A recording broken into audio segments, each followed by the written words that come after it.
La lumière du porche était déjà allumée lorsque je me suis garée dans l'allée de gravier, sa lueur jaune traversant le froid d'une soirée de novembre au Texas. Pendant un instant, cela paraissait presque chaleureux, presque accueillant, comme la maison d'enfance dont je me souvenais, celle que j'avais protégée depuis des milliers de kilomètres de distance. Pourtant, même assise là dans ma voiture, avec le moteur qui cliquetait doucement, je sentais le vieux poids oppresser ma poitrine. À l'intérieur de cette maison se trouvait la famille, et la famille signifiait l'appartenance. Du moins, c'est ce que je ne cessais de me répéter. La vérité était plus simple et plus dure. Plus je me rapprochais de la maison, plus j'avais l'impression de m'en éloigner. Je m'appelle Emily Carter, j'ai 32 ans, capitaine dans l'armée des États-Unis. J'ai passé plus de fêtes dans des tentes au milieu du désert qu'à des tables de salle à manger. Plus de nuits sous des cieux étrangers que dans le lit où j'ai grandi. Mais chaque mois, au cours des 8 dernières années, depuis chaque déploiement, j'ai viré la plus grande partie de ma solde ici, dans cette maison même. Hypothèque, facture d'électricité, même la voiture que Daniel conduisait quand sa dernière entreprise s'est effondrée. Mon salaire maintenait les lumières allumées, le toit solide. Ce soir, j'entrais dans la lueur de ces mêmes lumières. Quand j'ai ouvert la porte, l'odeur m'a frappé en premier. Dîne de rôtier, petit pain beurré, cannelle d'une tarte qui refroidissait sur le comptoir. La salle à manger scintillait sous le doux vacillement des bougies, la table dressée avec la belle porcelaine, l'argenterie polie jusqu'à briller. Cela ressemblait à une photo sortie d'un magazine, un tableau parfait pour Thanksgiving. Pendant une seconde, je me suis permis de croire que c'était ça, que c'était l'année où je serais enfin plus que la fille en uniforme, plus que celle qui était toujours absente. Peut-être qu'après toutes ces années de sacrifice, il me regarderait et verrait quelqu'un dont il pourrait être fier. Mais la scène a changé au moment où j'ai franchi le seuil. Ma mère a à peine levé les yeux de la cuisine, marmonnant quelque chose à propos du courant d'air de la porte. Mon père a jeté un regard par-dessus moi vers l'allée, et puis j'ai entendu l'acclamation. Le voilà, Daniel, mon frère cadet, entrant d'un pas nonchalant avec les mains vides et son sourire insouciant habituel.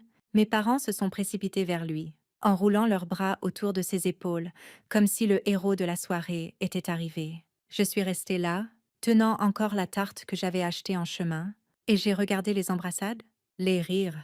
L'admiration se déversait sur lui. Daniel, qui n'avait jamais payé une facture, jamais gardé un emploi longtemps, jamais affronté quoi que ce soit de plus dur que ses propres projets ratés. Il s'y prélassait, comme toujours, tandis que je transférais la tarte d'un bras à l'autre. Invisible. C'est étrange comme le silence peut rugir plus fort que des coups de feu.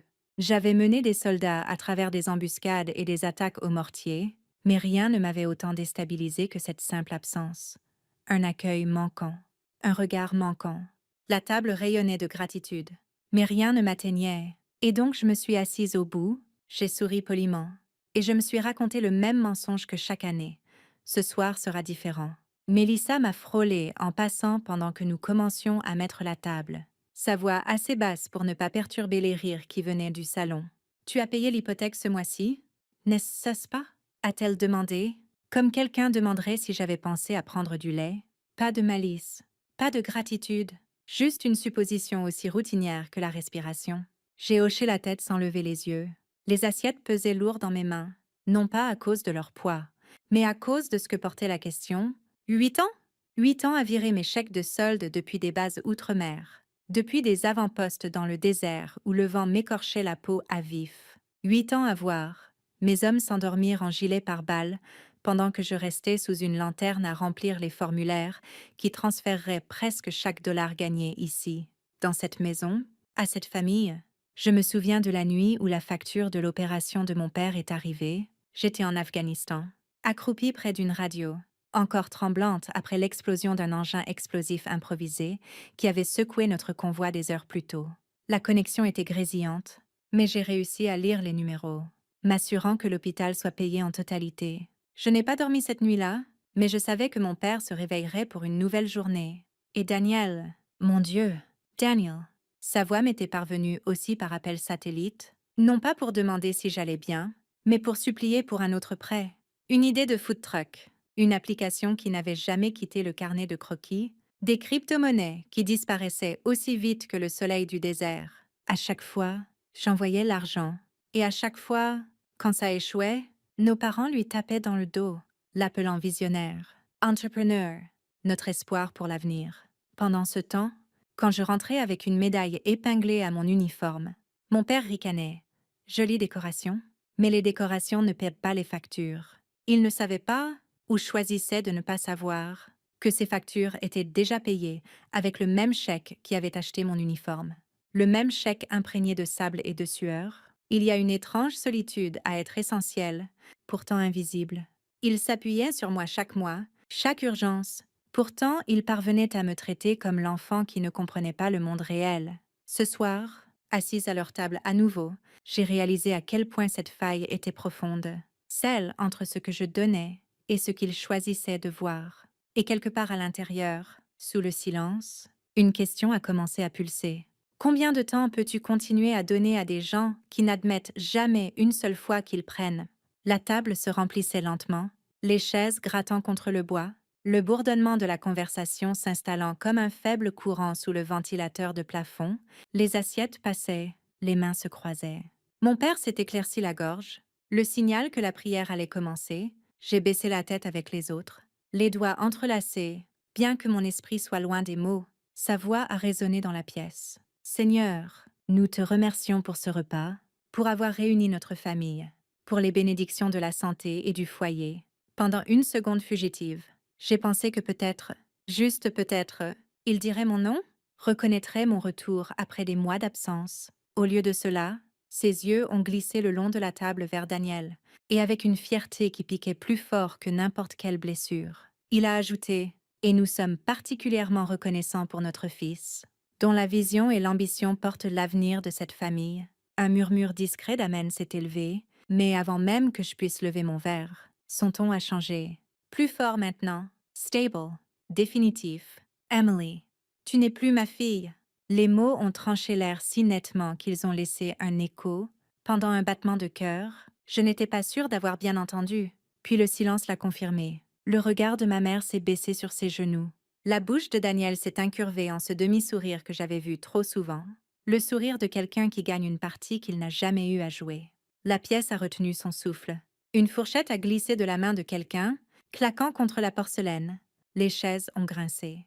Les parents ont bougé inconfortablement, leurs yeux se détournant partout, sauf vers moi. Même les bougies semblaient vaciller d'hésitation. Je suis restée figée, le verre encore à la main, mon pouls tambourinant contre ma peau. J'avais affronté des embuscades, des bombes en bord de route, le bruit sourd des hélicoptères emportant mes frères d'armes. Rien de tout cela ne m'avait préparé au champ de bataille étalé sur cette table de salle à manger. Ici, entourée de gens qui partageaient mon sang, j'étais soudain exilée, dépouillée de mon appartenance, par l'homme dont l'approbation j'avais poursuivi toute ma vie. Il n'y a eu aucun argument, aucune voix élevée de ma part, seulement un calme lourd et suffocant à l'intérieur. Pourtant, quelque chose s'est fissuré, la douleur était réelle, aiguë, mais en dessous, il y avait une clarté froide. Si la famille pouvait me renier si facilement devant des étrangers, alors peut-être que le lien que j'avais lutté pour garder en vie était déjà mort depuis des années. À cet instant, j'ai réalisé que la table n'était pas seulement dressée pour un festin de fête. Elle l'était pour mon procès, et le verdict venait d'être rendu. Le silence après les mots de mon père pressait contre ma poitrine, comme un poids que je ne pouvais soulever. Ma gorge brûlait, mais je suis restée immobile, refusant de lui donner la satisfaction des larmes. C'est alors que je l'ai senti, une main frêle mais ferme se glissant dans la mienne sous la nappe. Ma grand-mère Margaret, ses yeux troubles d'âge ont rencontré les miens. Personne d'autre ne semblait remarquer, ou peut-être choisissait-il de ne pas le faire. Sa prise s'est resserrée, et dans un murmure destiné seulement à moi, elle a dit « Tu as donné trop, mon enfant. Ne les laisse pas dévorer ta vie. » Les mots ont traversé le bruit dans ma tête, plus que la déclaration de mon père. Pendant des années, j'avais été la forte, la fiable. Mais en cet instant fugace, ma grand-mère m'a rappelé que j'avais aussi le droit d'arrêter. Elle a tenu une seconde de plus, puis a relâché ma main, la repliant proprement sur ses genoux, comme si rien ne s'était passé. Sa défiance silencieuse ressemblait à une bouée jetée dans une mer agitée. Le dîner a continué en fragments forcés de conversation, les rires cassants, le tintement des couverts trop forts. J'ai à peine goûté la nourriture. Chaque mot de l'autre côté de la table atterrissait comme un verdict que j'avais déjà entendu. Quand les assiettes ont été débarrassées et les verres de vin vidés, je me suis excusée. Personne ne m'a arrêtée. Dehors, la nuit était plus froide que dans mes souvenirs. Je me suis assise dans ma voiture, moteur éteint. Fixant le volant, mon reflet faible sur le pare-brise, mon téléphone a vibré avec des messages que je ne pouvais me résoudre à ouvrir. Au lieu de cela, j'ai fait défiler jusqu'à un numéro que je n'avais pas appelé depuis des mois. Le Major Miller, mon ancien commandant, il a décroché à la deuxième sonnerie. Sa voix stable, familière. « Capitaine Carter », a-t-il dit, avec un demi-rire dans la voix. « Je ne m'attendais pas à entendre de vous ce soir. » Pendant un moment, je n'ai pas pu parler. Quand je l'ai enfin fait, ma voix s'est brisée. Je lui ai raconté ce qui s'était passé, pas chaque détail, mais assez. Les mots ont dégringolé comme du sable à travers des mains fatiguées. Il y a eu un silence à l'autre bout. Puis sa réponse, « En combat, vous saviez toujours quand retirer votre unité pour sauver des vies, mais avec votre famille. Emily, vous n'avez jamais appris qu'en battre en retraite pour vous sauver vous-même. » Cela a atterri comme un ordre que je n'avais pas voulu, mais dont j'avais désespérément besoin. En guerre, la survie dépendait de la stratégie. En famille, peut-être aussi. Quand l'appel avec le Major Miller s'est terminé, je suis restée assise dans le noir, ces mots résonnant dans mes oreilles. « Battre en retraite pour vous sauver ?» J'avais toujours pensé que la reddition était une faiblesse. Mais peut-être que parfois, c'était la seule façon de survivre. Au moment où je suis rentrée en voiture à mon appartement, la nuit s'était enfoncée dans le silence, les rues vides, l'air cassant de froid. À l'intérieur, je n'ai même pas allumé les lumières. J'ai posé mes clés et ouvert mon ordinateur portable. La lueur de l'écran peignant la pièce en bleu pâle, et elle était là, la liste que je connaissais par cœur. Hypothèque, facture d'électricité, assurance, paiement de voiture, Internet, services de streaming, ligne après ligne. Chaque bouée de sauvetage sur laquelle mes parents s'appuyaient, chaque lien qui me retenait à eux. Mes doigts ont plané au-dessus du trackpad. Je me souviens des retours au foyer, brève respiration entre déploiements.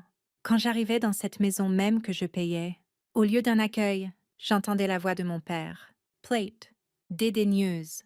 Daniel est la fierté de cette famille. Toi, tu n'es qu'une soldate. Tu ne comprends pas le vrai succès?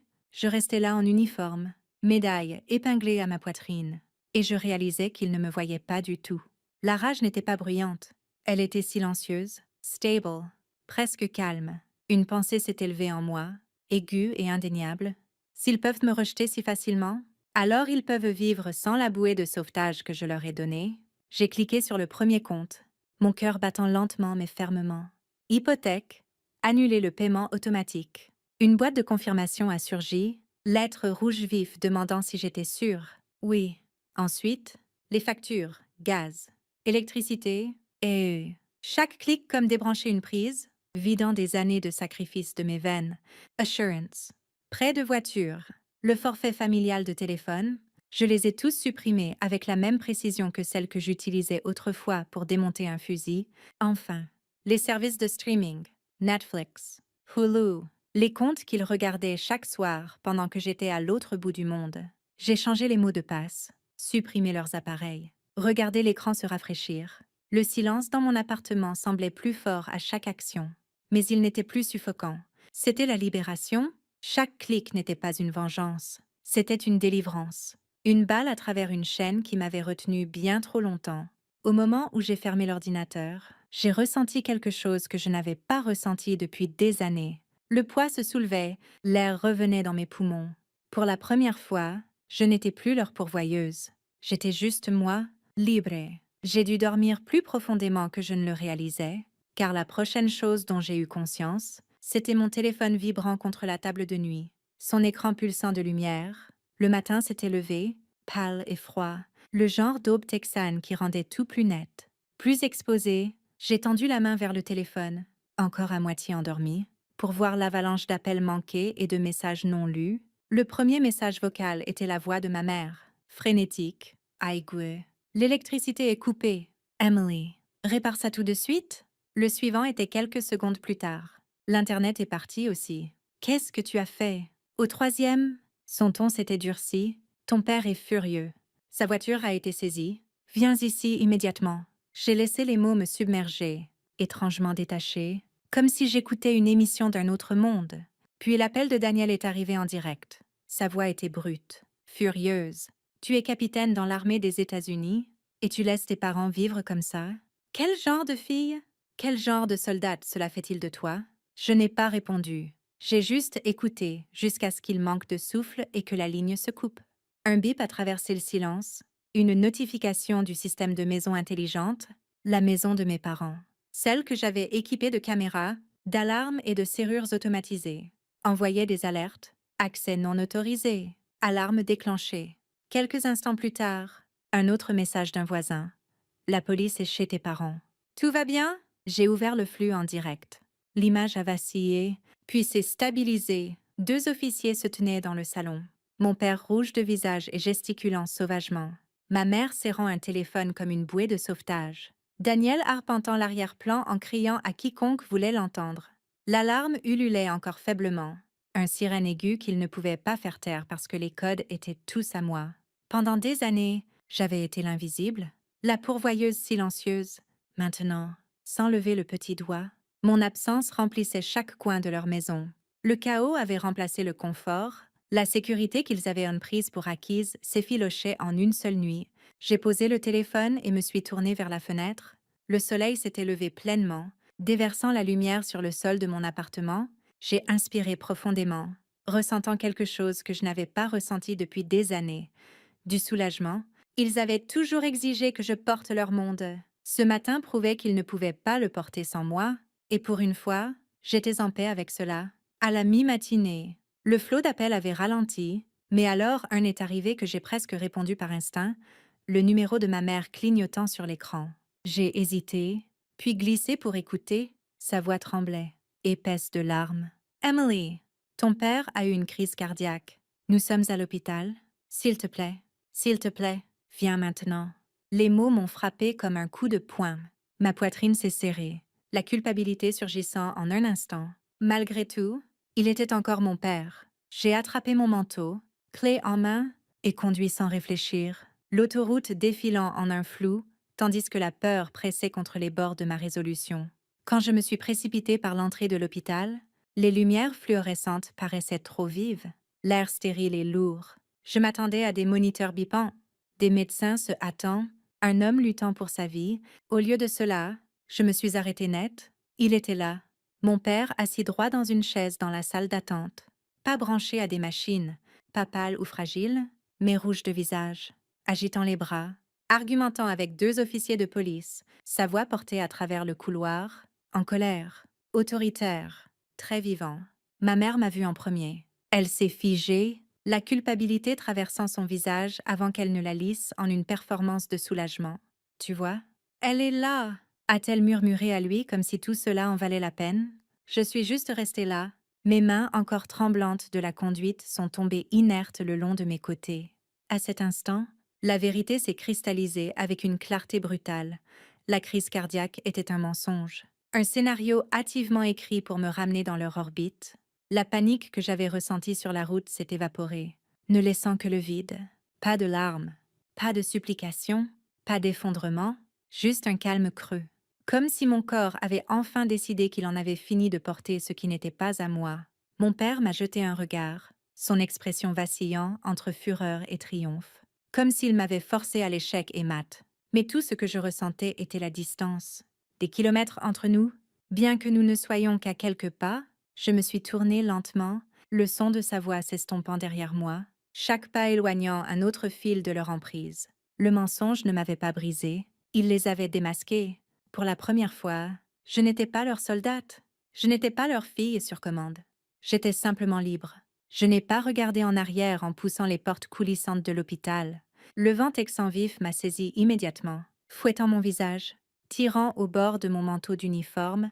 Pendant des années, j'avais tenu dans des tempêtes de sable outre-mer, le vent gravant du sable dans ma peau. Mais rien n'avait jamais paru aussi tranchant ou aussi purifiant que cet air froid sur mes joues.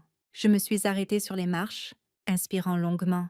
Le ciel au-dessus de moi vaste et ininterrompu. La voix de mon père ne m'atteignait plus.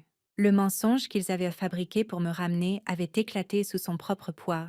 Pour la première fois en des années, le silence me semblait appartenir. J'ai baissé les yeux sur l'insigne sur mon épaule. Le tissu usé lisse par des années de service, J'avais autrefois juré de donner tout, ma force, mon corps, même ma vie pour mon pays, et je l'avais fait sans hésitation.